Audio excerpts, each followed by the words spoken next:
Aprenda o segredo para enraizar galho de rosa em 1 minuto. Estaca de rosa. Use galhos com flor murcha. Corte a base com brotos, mantendo o galho com 10 centímetros de comprimento. Tire o excesso de folhas, deixe uma no topo e limpe a base.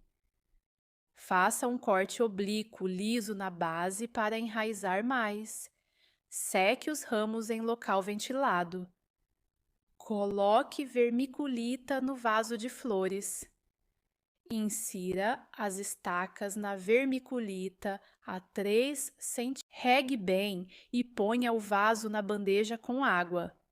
Deixe em local ventilado à sombra. Mantendo a água, a vermiculita fica úmida e enraiza em 30 dias. Agora é só plantar. Ah, muda!